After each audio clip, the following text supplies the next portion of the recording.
What's up everyone? Welcome to another episode on the Flint Life. Today I'm going to answer to the question, how much does it cost to convert a van into a camper?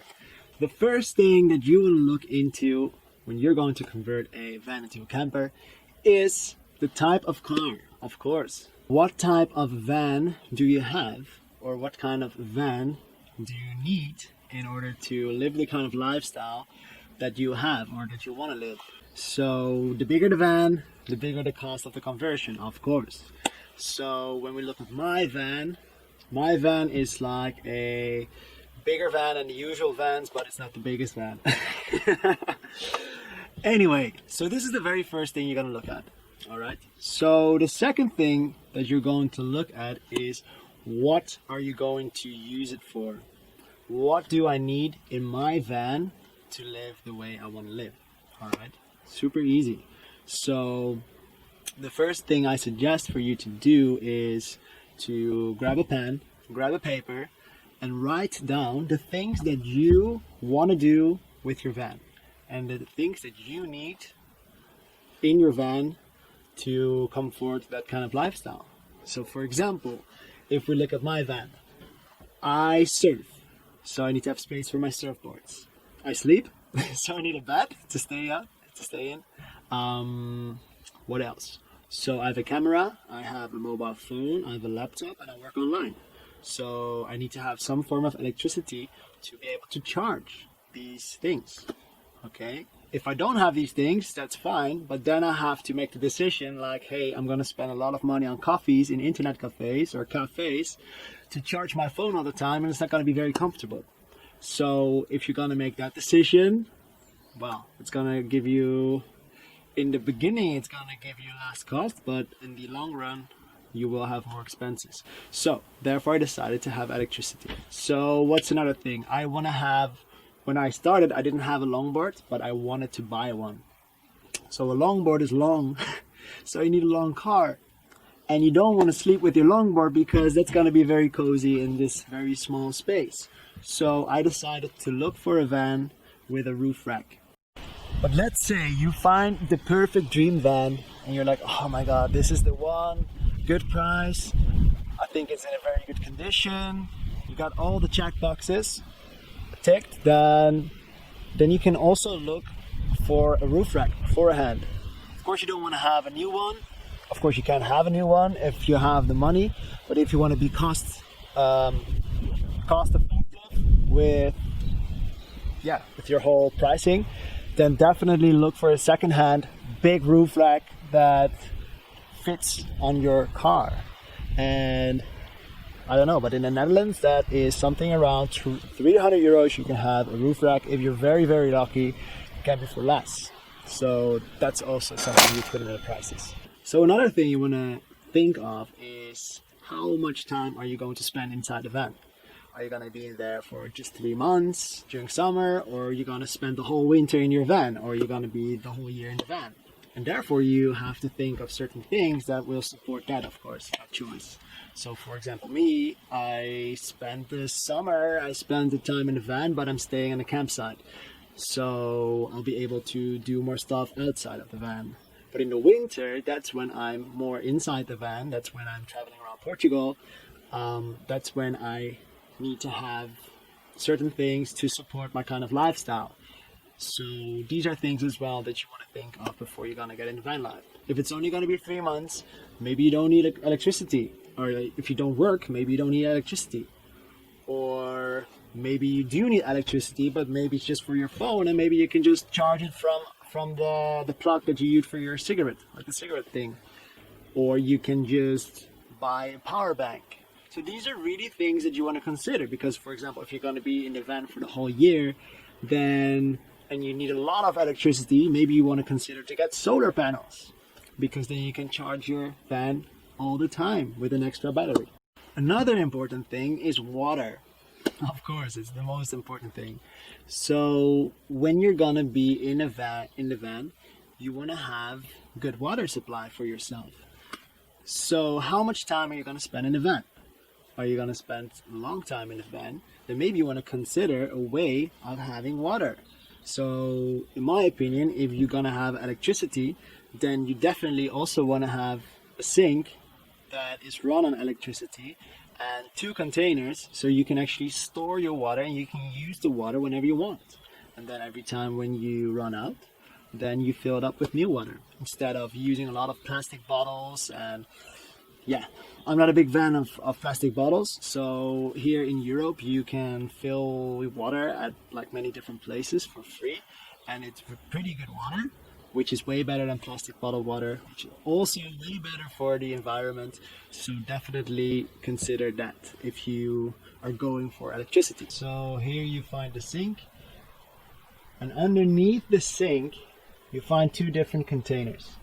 One container, that one over there, it has clean water, and actually through this hose it's going up to here, and that's where the water runs. When the water goes away, it's going in this one, and that container is dirty water.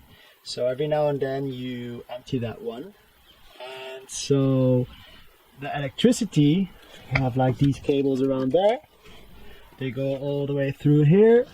So right there, this is where all the electricity is stored. This is my extra battery right there. Here I have different plugs that I can use for my laptop, for example. See right there. And this is managing the electricity.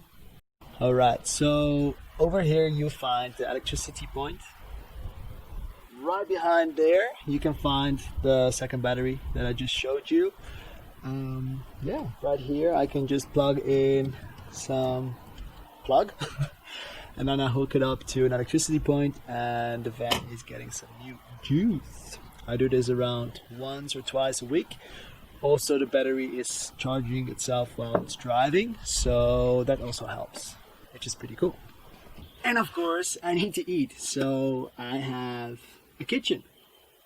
But it's not like a fully luxurious kitchen. I just have a kitchen counter that I can use as a workspace as well for my laptop. And then I have a portable stove. That's it. And I have a kitchen. Voila. So that's also something that you need.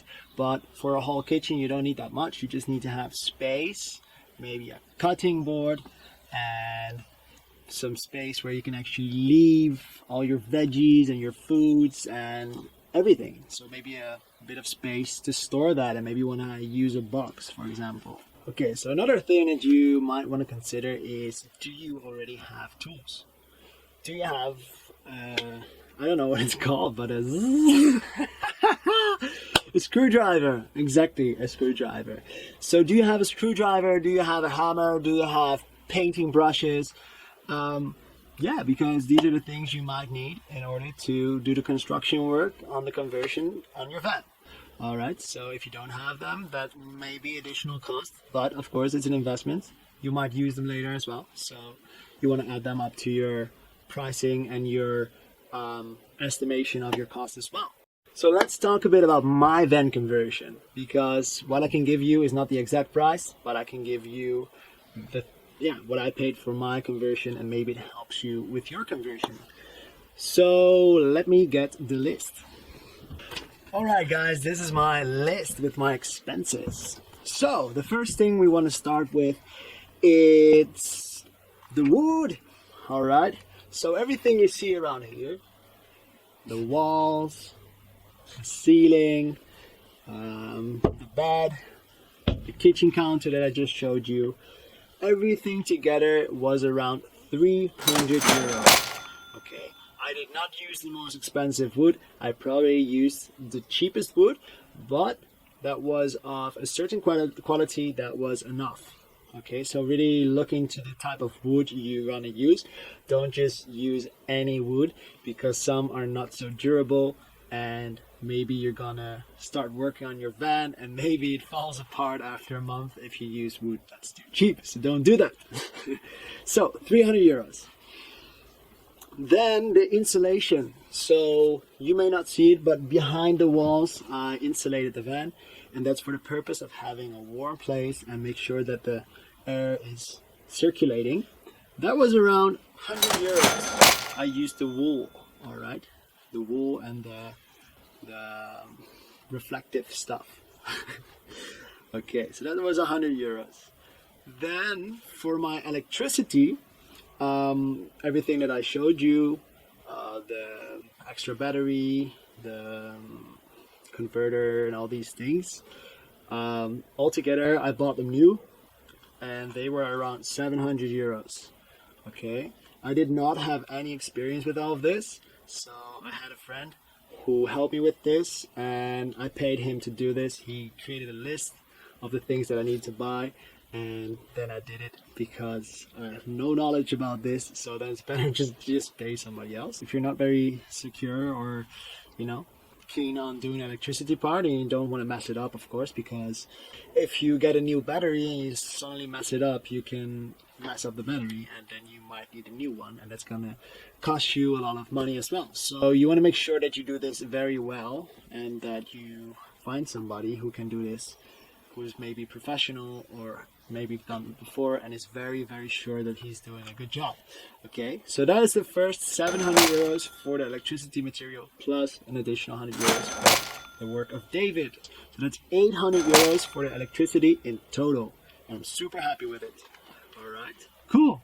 Then we have the water, so the sink. Yeah, I literally paid like 20 bucks for the sink, an additional 30 for the faucet, then 20 for the containers, and then some additional cost for all the little wires and cables and stuff. So that is another 100 euros. All right, cool. So then let's say that in addition to everything, all the important things, I also added another 200 euros in additional expenses. Think about little things like this or some lights and all that stuff.